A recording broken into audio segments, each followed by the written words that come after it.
How to fill a shape with color in Canva. Hello guys, this is Atticus from App Hacks, and in today's video, I'll teach you guys how you can fill any shape with colors in your Canva design.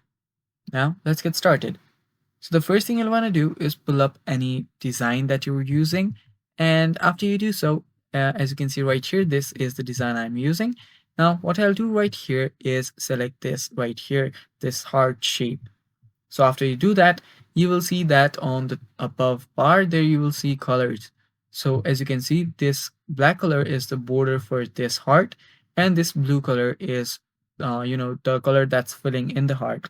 So what you'll here do is I'll select this blue color as that is the one that's filling up the heart.